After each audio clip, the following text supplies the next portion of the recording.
할렐루야. 아멘. 오늘은 새해 첫날입니다. 또한 새해 첫날이 우리 하나님께 예배하는 새해 첫 주일입니다. 그러므로 하나님께서 올해는 엄청난 축복이 임하실 것을 우리는 믿습니다. 아멘. 새해 첫날이 주일 되기가 보통 어려운 게 아닙니다.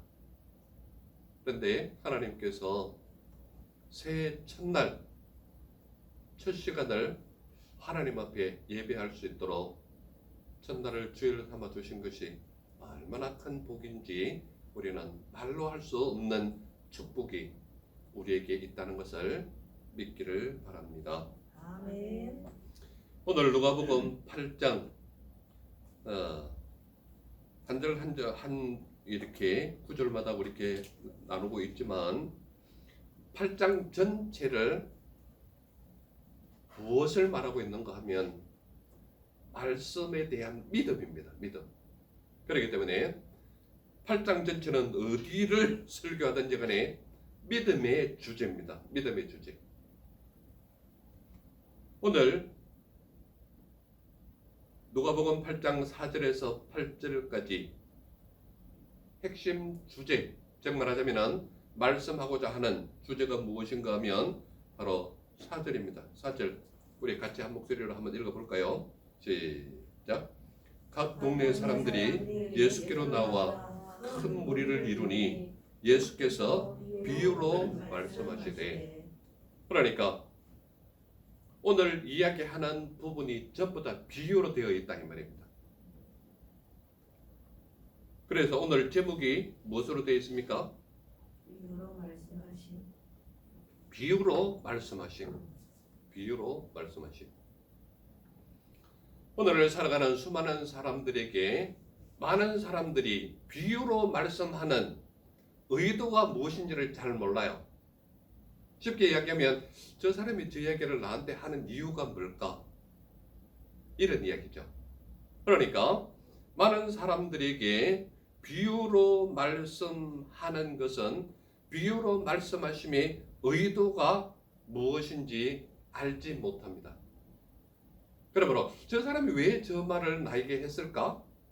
왜 저 사람이 나에게 저렇게 얘기를 했을까?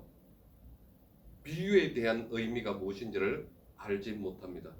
왜 그런가 하면 성경 속에서 예수님께서 비유로 말씀하실 때는 내가 택한 내 백성들이 알아듣기 쉽게 비유로 말씀하는 거예요. 이해가 되시죠? 예수님은 언제나 포도나무 비유를 했고 그 다음 포도나무의 무성한 잎에 대한 것, 또 무화과 잎이 엄청 많은데 가니까 열매가 없는 것, 이런 모든 것들은 예수님께서 주변 환경에서 비유로 사람들에게 가르치는 거예요. 그 말은 무슨 말인가 하면 사람들에게 비유로 말씀하시면 사람들이 잘 알아듣게 하기 위해서 비유로 말씀하시는 겁니다. 또 성경 다른 곳에서는 뭐라고 말하는가 하면 비유로 말씀하면 저들은 알아듣지 못하게 하기 위함이다. 이렇게 이야기합니다. 그것은 무슨 말입니까? 내가 택한 내 백성, 믿음의 사람들은 내가 비유로 말하면 잘 알아듣지만 저쪽에 있는 사람, 즉 말하자면 이방 사람이거나 세상에 속한 사람들은 우리가 하는 비유의 말씀을 못 알아듣게 하기 위해서 비유로 말씀하시는 거예요. 이해가 되시죠? 무슨 말인지. 그래서 사람들에게 잘 알아듣게 하기 위해서 비유로 말씀하시고 또는 내 백성들을 내가 보호하기 위해서 저쪽 사람들이 알아듣지 못하게 비유로 말씀하실 때가 있다는 말입니다. 또한 비유로 말씀하시는 이유가 뭔가 하면 그 말씀을 들어서 깨닫는 사람은 확신을 가지게 하기 위해서 비유로 말씀하시는 거예요. 그래서 오늘 우리가 읽은 본문 속에서 4절에서부터 8절까지 속에서는 예수님께서 우리에게 비유로 말씀하셨다. 이것을 확실하게 보여주는 거예요. 그래서 오늘 말씀에서 주제로 되는 한 구절을 문장으로 만들어 본다면 예수께서 비유로 말씀하셨다. 이 말입니다. 자, 예수님께서 비유로 말씀하셨는데 다른 문단에서는 흔히 관점을 세 개로 보여주셨지만 오늘 본문에서는 네 가지 관점을 보여주십니다. 네 가지 관점. 첫 번째로 들어가는 관점이 뭔가 하면 길가에 떨어진 씨는 새들이 먹어버렸다는 거예요. 길가에 떨어진 씨는 새들이 먹어버렸다. 제가 과거 아주 오래전에 이 말씀 누가복음은 아닙니다. 마태복음과 마가복음에 나와 있는 말씀으로 이와 똑같은 병행 구절을 한번 설교한 적이 있습니다. 길가에 떨어진 씨는 새들이 먹어버렸다 그랬는데 사람들이 이 구절을 보고 흔히들 우리가 다니는 이런 길로 생각합니다. 그런 길이 아니고요. 농사를 짓다 보면 농부들이 항상 논이나 밭에 왔다 갔다 하다 보면 농부들이 지나간 길은 반들반들해져요. 그렇지 않습니까? 그것을 우리는 길이라고 말하는 겁니다. 그래서 씨를 뿌리는데 논이나 밭 사이에 반들반들하게 길이 난 그 위에다가 씨를 뿌리게 되면 새들이 와서 쪼아 먹는 거예요. 이것은 무엇을 의미하는가 하면 씨를 뿌리는 자가 논과 밭에서 이렇게 씨를 뿌리지만 가끔 씨의 몇 나달은 농부들이 지나가는 즉 반들반들한 길과 같은 그 좁은 소로라고 얘기해야 됩니까? 논길이라고 해야 됩니까? 그 길 위에 씨가 떨어지면 새들이 쪼아먹기 제일 쉬운 곳이 바로 거기에요. 이것은 무엇을 의미하느냐? 말씀의 씨가 떨어지긴 했는데 내가 가지고 있는 밭, 내가 가지고 있는 내 상태, 내가 가지고 있는 내 형편, 내 상황, 내 환경을 볼 때에 정말 얕은 반질반질한 길과 같은 상태에 있을 때는 거기에 말씀의 뿌리를 아무리 뿌려도 다른 사람들이 와서 쑥 집어 먹어버리면 그 사람의 모습은 믿음과는 관계없는 생활을 하는 거예요.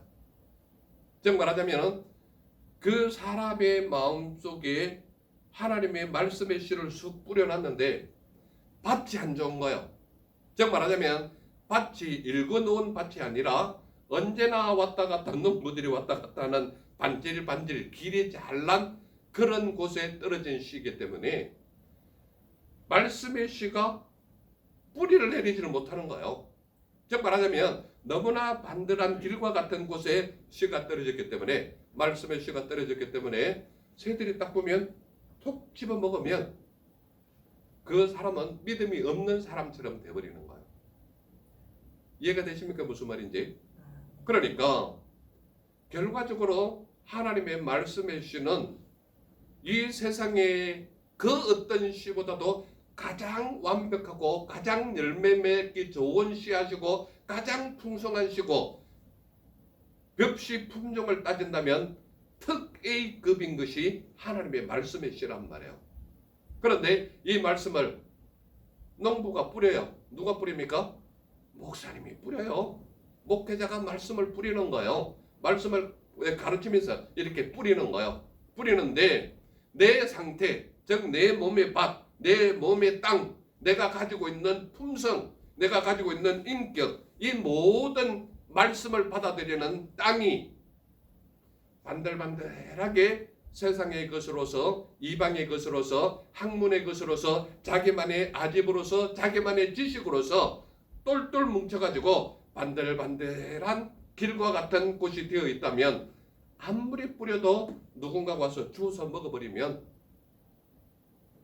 믿음의 흔적이 보이지를 않아요. 그래서 예수님께서 길가에 떨어진 씨는 새들이 먹어버렸다고 말하는 거예요. 누가 씨를 뿌렸어요? 씨를 뿌리는 자가 그 씨를 뿌리러 와가지고 그 씨를 뿌린 거예요. 즉 말하자면 여러분들은 매주 저와 마주치면서 하나님의 말씀의 씨를 받는 거예요. 그런데 내가 말씀을 받아들이는 밭이란 말이에요. 저는 여러분들에게 하나님의 말씀의 씨를 뿌리는 농부란 말이에요.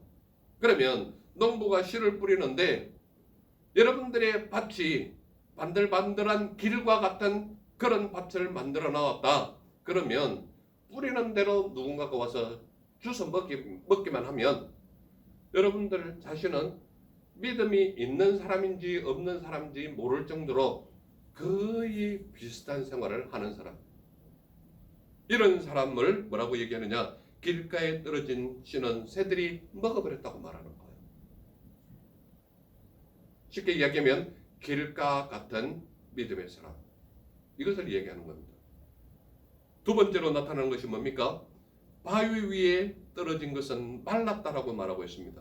우리 6절 같이 한번 읽어볼까요? 6절 시작. 들에는 바위 위에 떨어짐에 싹이 났다가 습기가 없으므로 말랐고. 여러분들 우리나라 사는 가는 곳마다 아름답습니다. 굉장히 아름다운 곳이에요. 왜냐하면 전 세계 어디를 가더라도 우리나라처럼 이렇게 산이 많고 산이 이쁜 곳은 그렇게 많지가 않아요. 그러므로 세계 여러 곳을 여행하다 보면 정말 몇 시간을 달려도 허허벌판인 곳이 엄청 많아요. 그런데 우리나라는 조금만 가면 산이에요. 그런데 산이 있으면 반드시 옆에 뭐가 따라 있습니까? 바위가 있는 거예요. 그런데 그 바위 틈 사이로 이렇게 소나무가 자라거나 또는 저 울릉도 도동항에 가면 도착하자마자 도동항구에서 딱 고개를 들고 저 언덕 넘어 보면 바위 위에 향나무가 600년 넘게 자란 향나무가 있습니다. 무엇을 말씀하려고 하는 겁니까? 바위 위에 자라난 나무는요, 그 뿌리가 물기 약간만 있으면 살아요. 쉽게 얘기하면 대전에서 세종으로 들어오는데 저기 고속도로에서 남부 안시로 나오다 보면 끝부분에 바위에 이렇게 여축했는데 소나무가 이렇게 몇 번 비틀어서 이렇게 자라나는 소나무가 있습니다. 보여요. 잘 보이는 사람만 보입니다. 볼 줄 아는 사람은 보여요. 그런데 그 나무 위에 자라난 소나무를 보면 참 기가 차다 할 정도로 많이 휘어져 있음에도 자라고 있어요. 돌 위에서. 그런데요, 돌 바위 덩어리 위에서 자라나는 소나무거나 향나무 같은 경우는 뿌리를 바위 밑으로 깊이 내립니다. 그렇기 때문에 그 울릉도 도동항에 있는 향나무 같은 경우는 600여 년이 넘었음에도 불구하고 여전히 살아있거든요. 여전히 살아있어요. 그런데 오늘 본문 속에 6절에서 나타나는 것은 들어는 바위 위에 떨어졌다라고 분명히 말하고 있어요. 바위 위에 떨어졌다. 그러니까 우리 믿는 사람이 아닐 수도 있고 믿음을 가졌음에도 불구하고 바위처럼 딱딱한 밭을 가지고 있는 사람을 의미할 수도 있다 이 말입니다. 그러나 여기에서 분명한 것은 들어는 바위 위에 떨어졌는데 싹이 났다가 습기가 없으므로 말랐다라고 말하고 있습니다. 여러분들 이스라엘의 현장을 머릿속으로 한번 상상해 보시기 바랍니다. 이스라엘은 건기가 되면요, 아무리 쌩쌩한 나무라도 바짝 말라가지고 만지면 바사락거리고 쑥 떨어지고 그래요. 그런데 희한하게 비만 한 번 오면 곳곳에서 푸른 싹이 돋아나는 거예요. 기가 차지 않습니까? 그러니까 약간의 습기만 있으면 생명체가 살아나는 푸른 빛을 발하는 거예요. 그런데 바위 위에 떨어진 씨는 싹이 났음에도 불구하고 습기가 없어서 말랐다고 얘기하는 겁니다. 여러분들 이스라엘 광야에 가보면 아시겠지만 건기에 가면요, 물기가 없어가지고 습기가 없어가지고 뽑혀진 풀들은 자기끼리 엉켜가지고 바람이 불면 돌돌돌돌 굴러가서 하나의 덩어리가 돼가지고 막 광야를 이렇게 굴러다닙니다. 보셨는지 모르겠습니다만은, 그런데요, 일단 비만 오면 그 사이에서 요만한 싹이 막 올라와요. 생명의 빛을 발하는 거예요. 그런데 싹이 났다가 습기가 없으므로 말랐다라는 것은 하나님의 말씀을 받기는 하였으나 받는 그때는 반짝해가지고 눈이 뜨였다, 뭔가 믿을 만하다. 그런데요, 살아가면서 자기의 환경과 상황들과 여러 가지 어려운 일들을 당해버리면 자랄 만한 뿌리가 없기 때문에 쉽게 말라버리는 거예요. 그러니까 말씀의 능력이 사라지고 흔적이 없는 상태가 바위 위에 떨어진 씨라는 것을 말하고 있는 것입니다. 그러니까 오늘 저와 우리가 예수 그리스도를 믿는 믿음으로 말미암아 하나님의 말씀을 받기는 하는데, 받는 즉시 은혜를 받기는 하는데, 싹이 난 것 같기는 한데 바깥으로 나가면 물기가 없어서, 습기가 없어서, 자라나는 털이 없어가지고 방문 열자마자 믿음은 없고 세상적인 삶을 사는 거예요. 이러한 사람을 무엇이라고 말하느냐? 바위 위에 떨어진 것은 말란 인생이라고 말하는 것입니다. 그러므로 여러분들이 내면적인 말씀과 은혜 가운데 있는 사람은 하나님께서 주시는 생수의 능력이 그 속에서 자라나거든요. 그런데 바위 위에 떨어진 씨는 습기가 없다, 물기가 없다라는 것은 그 말씀이 뿌리를 내릴 수 있는 영양분, 즉 자양분이 내게는 없기 때문에 말라버려서, 이 역시도 길가에 떨어진 씨처럼 누군가가 건드리기만 하면, 누군가가 집어가면 하면 말라버려서 생명체 없는 모습처럼 살아갈 수밖에 없다는 것을 말하고 있는 것입니다. 세 번째 비유가 무엇입니까? 세 번째는 가시떨기에 떨어진 것은 기운을 막았다라고 말하고 있습니다. 7절 우리 같이 한번 읽어볼까요? 7절 시작. 들어는 가시떨기 속에 떨어짐에 가시가 함께 자라서 기운을 막았고, 들어는 가시떨기 속에 떨어졌다, 이 말은 우리가 믿음 생활을 하면서 수많은 믿는 사람들도 주위에 있지만 믿지 않는 사람도 많이 있거든요. 그러면 믿지 않는 사람 가운데 믿는 사람이 있으면 믿지 않는 사람은 끊임없이 찔러요. 익었는지 덜 익었는지 콕콕 찔러보는 거예요.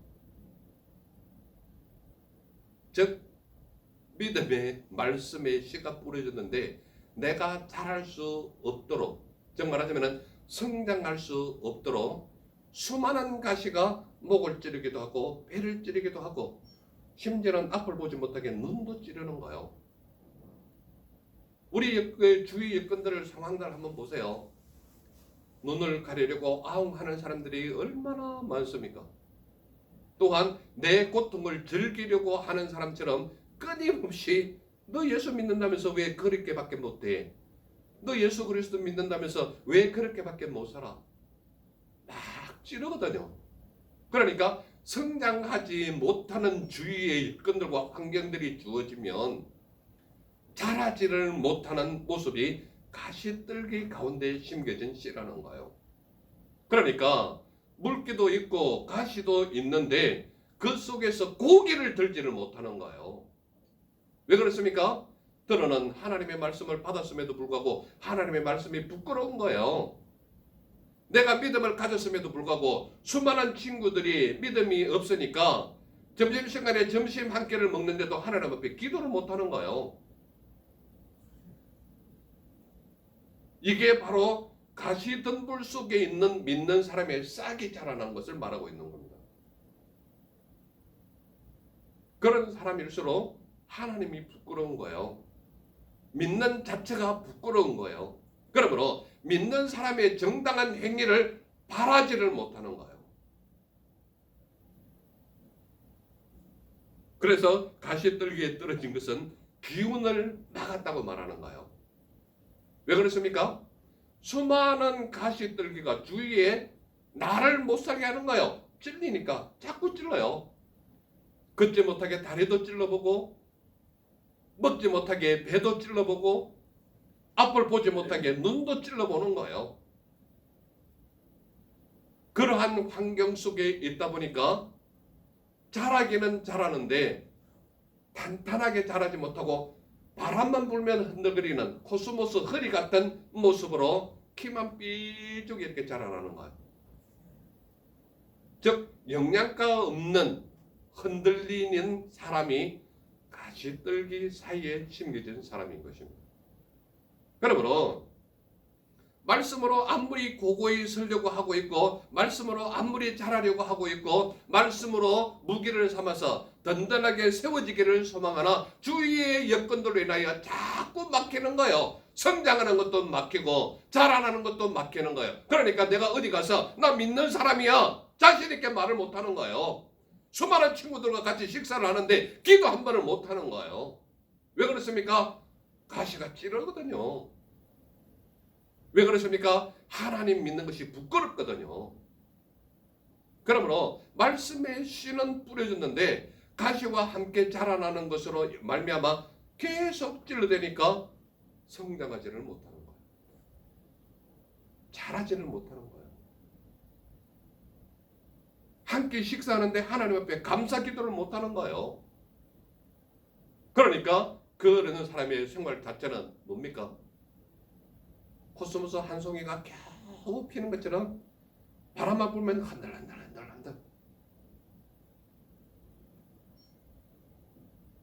이러한 사람을 가시떨기에 떨어진 것은 기운을 막은 사람의 모습이라고 말하고 있다 이 말입니다. 네 번째 관점이 뭡니까? 네 번째 관점. 좋은 땅에 떨어진 것은 100배의 결실을 하였다라고 말하고 있습니다. 8절 다 같이 한번 읽어볼까요? 8절 같이 시작. 그러는 좋은 땅에 떨어짐에 나서 100배의 결실을 하였느니라. 이 말씀을 하시고 외치시되 들을 귀 있는 자는 들을지어다. 그러니까 좋은 땅에 떨어진 것은 100배의 결실을 하였다. 이 말은 하나님의 말씀의 씨는 이미 어느 누구도 보장할 수 있는 특 A급의 말씀이란 말이에요. 말씀의 씨는. 그렇다면 밥만 좋으면 어떻다는 거예요? 100배의 열매를 맺는다는 거예요. 그러니까 결과적으로 열매를 맺지 못했다라는 것은 내 밭, 이 밭이 하나님 앞에 온전히 세워졌느냐 아니냐인 거예요. 하나님의 말씀의 씨는 이미 모든 사람들이 특 A급이라고 인정한 하나님의 말씀의 씨이기 때문에 씨만큼은 틀림없습니다. 틀림없는 특 A급의 씨예요. 그러나 열매를 맺지 못했다면 앞에 이미 언급한 것처럼 길가에 떨어진 씨의 인생이 나인지, 바위 위에 떨어졌는데 습기가 없어서 말라버린 삶이 내 삶인지, 아니 싹이 나서 이제 열매를 맺기는 맺으려고 고개를 드는데 가시 때문에 자라고 있지 못하고 있는 삶이 내 삶인지, 아니면 오늘 8절에 있는 말씀처럼 좋은 땅에 떨어진 것은 100배의 결실을 하였다 그랬는데 100배의 결실은요 사람의 능력으로는 할 수 없는 결실이 100배 결실입니다. 제가 이 설교를 오래전에 했을 때도 제가 여러분들에게 분명히 말씀했지만 누가복음에만 100배의 결실이 나와 있고 다른 공관 복음에는 30배, 60배, 100배의 모습으로 나타납니다. 그런데요 누가복음에는 오직 100배만 나타나 있어요. 왜 그렇습니까? 좋은 땅이 무엇인지를 알게 하기 위한 거예요. 좋은 땅은 하나님의 말씀을 들었다면 전적으로 믿고 의지하는 자의 모습이 좋은 땅이라고 말하고 있는 거예요. 그래서 좋은 땅에 떨어진 것은 100배의 결실을 하였다는 거예요. 그러니까 누가복음은 누가를 기록한 누가는 무엇을 말하고자 하는가 하면 30배, 60배 아무것도 아니다. 하나님의 말씀을 의지하고 믿고 따르기만 하면 100배의 결실을 가져오는데 왜 30배, 60배의 마음을 빼앗기느냐? 이런 말을 하고 있을지도 모른다 이 말입니다. 제가 말씀드리는 것은 다른 공간복음에는 분명히 이와 똑같은 구절을 말씀하시면서 나타나는 것이 30배, 60배, 100배의 모습으로 나타나는 거예요. 그러나 역사가이면서 의사인 누가는 절대적인 하나님의 의지하는 모습과 하나님의 중요성, 하나님을 믿는 의지가 무슨 역할을 하느냐 하면 인간으로서는 할 수 없는 열매의 모습이 나타난다는 것을 강조하고 있는 거예요. 그래서 다른 공간복음에는 30배, 60배가 있지만 누가복음에는 그게 없는 거예요. 그러면서 분명히 말씀하기를 좋은 땅에 떨어진 것은 100배의 결실을 하였다라고 말하고 있습니다. 그런데요, 여러분들 잘 보시기 바랍니다. 저는 시골에서 농사 지은 그 모습을 현장에서 봤기 때문에 너무나도 이 비유 말씀은 잘 설명할 수 있고 잘 경험했던 사람 중에 한 사람입니다. 그렇다고 해서 제가 뭐 농사에 투신해서 뭐 농사를 지어봤다 그런 게 아니고, 물론 저도 모내기도 해보고 뭐 저기 추수할 때 가서 도와주기도 했지만 그건 잠시 돕는 일이고, 여러분들 시골에서 논 한마디기에 만약에 논 한마디기에 벼 가마니로 거두었을 때 5가마니를 거뒀다고 생각해 보세요. 5가마니를 추수했는데 그게 이제 지극히 정상적인 모습이겠죠. 만약에 5가마니를 수확을 했어요. 그런데 그 이듬해에 만약에 2배 10가마니를 추수했다. 그러면 사람들의 마음이 어떻겠어요? 기쁘고 즐거운 정도가 아니라 놀랍니다. 엄청 놀래요. 아니 이 논에는 무슨 일이 일어났길래 평상시에 5가마니밖에 안 나오는 논인데 어떻게 해서 10가마니가 나왔을까? 온 동네 사람들이 와서 그 논을 구경할 거란 말이에요. 그렇지 않습니까? 만약에 그 이듬해에 농사를 지었는데 만약에 15가마니가 나왔다고 생각해 보세요. 온 동네 사람만 아니라 온 면에 있는 모든 사람들이 와서 그 논을 구경할 거란 말이에요. 그렇지 않습니까? 도대체 어떤 비밀이 있었길래 정상적으로 5가마니만 해도 많이 나오는데 어떻게 해서 15가마니가 나왔냐? 그러면서 면장이 아마 표창까지 할지도 모릅니다. 그렇지 않아요?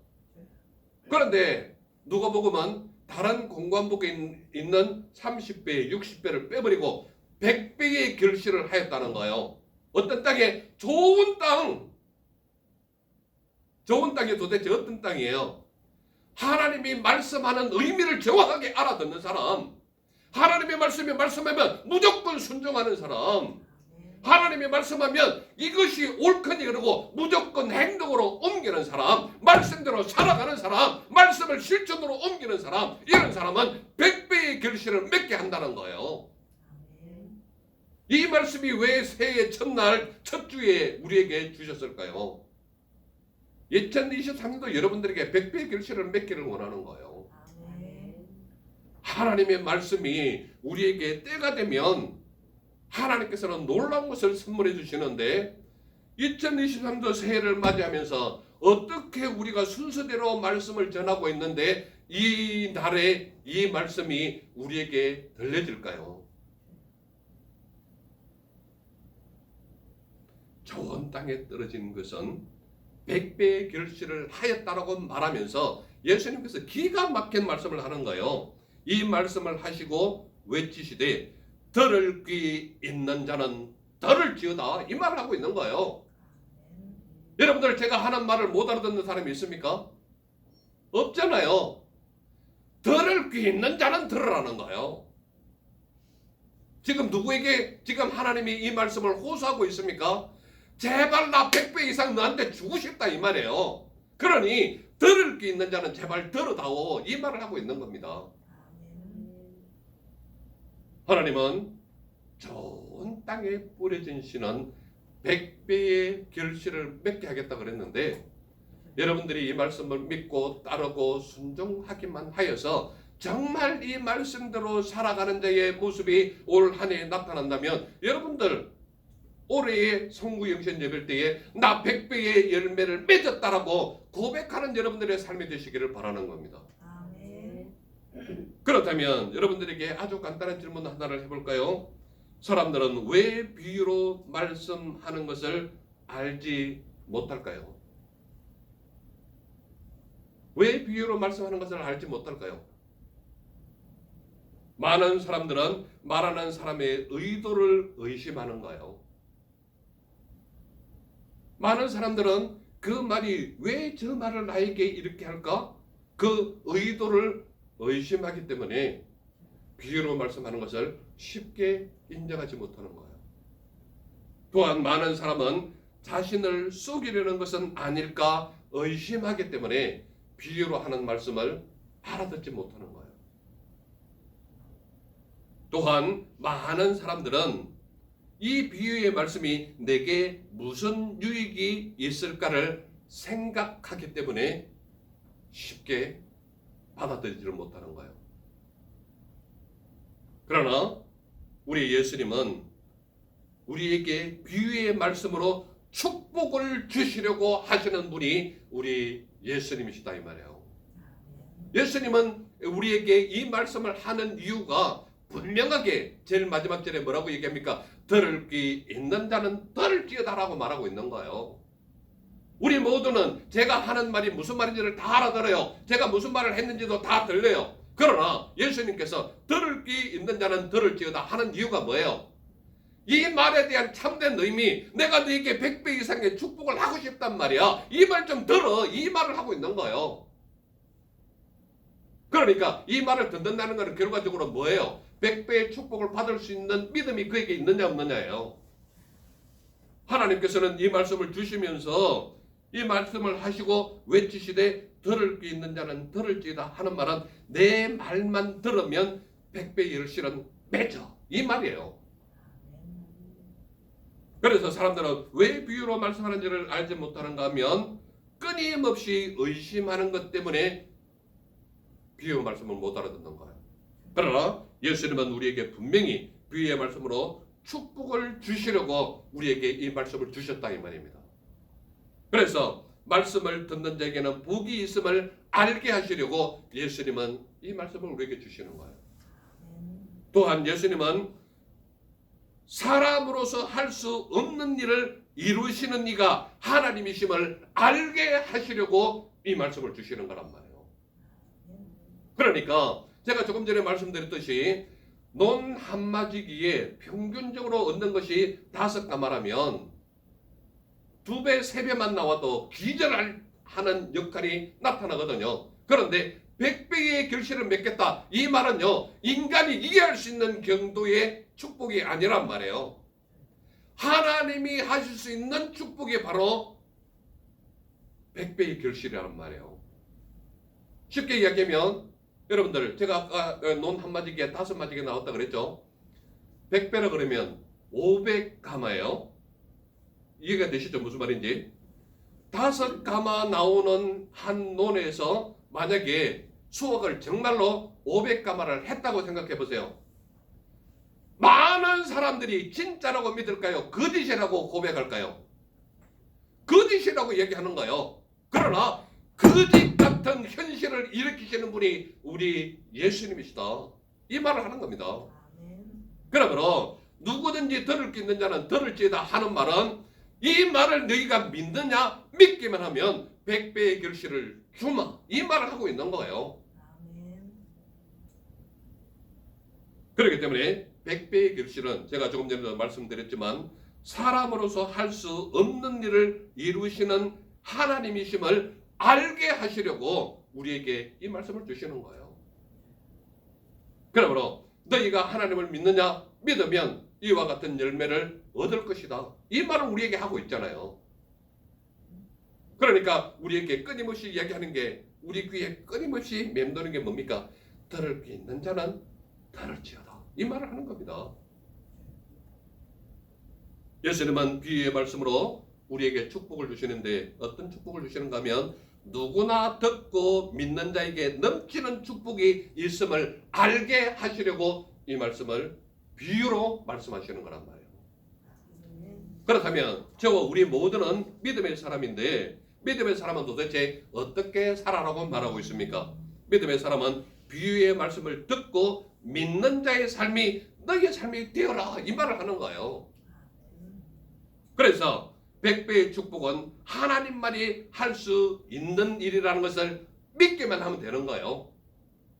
또한 저와 우리 모두는 비유의 말씀을 듣고 믿는 자는 넘치는 축복의 삶을 누릴 것이라는 것을 인정하는 삶이 우리의 삶이 되면 되는 거예요.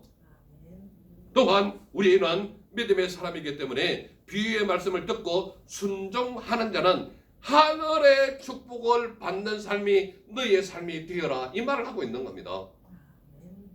그래서 8절에 아주 우리에게 영혼을 남기는 말씀을 하고 있잖아요. 들을 귀 있는 자는 들을지어다. 새해를 맞이하는 우리 모두 이 말씀을 기억하셔서 올해 마지막 성부용신 예배 드리는 그때에는 제 앞에 하나님 앞에 간증하시기 바랍니다. 올해 제가 이러한 일로 100배의 결실을 맺었습니다. 그러니 올 한 해 축복받는 것으로 말미암아 하나님께 영광 돌리며 찬양 드리며 기쁨으로 순종하는 자의 삶이 우리 모두의 삶이 되시기를 간절히 소망하는 것입니다. 아멘. 기도하겠습니다. 사랑의 주 하나님 감사합니다. 오늘도 우리에게 비유로 말씀하시는 그 비밀을 알게 해주시니 감사합니다. 오직 여호와 하나님만 믿고 따르는 믿음의 종도로 세우사 우리의 생활과 삶이 비유로 말씀하시는 그 말씀을 알아듣게 하옵시고 순종하게 하옵시고 믿게 하여 주옵소서. 아멘. 그리하여 좋은 땅에 뿌린 씨앗처럼 100배의 결실을 맺는 삶이 우리 모두의 삶이 되게 하옵소서. 아멘. 함께 하심을 믿사와 나를 보내신 주 예수님 이름으로 감사하며 기도드렸사옵나이다. 아멘.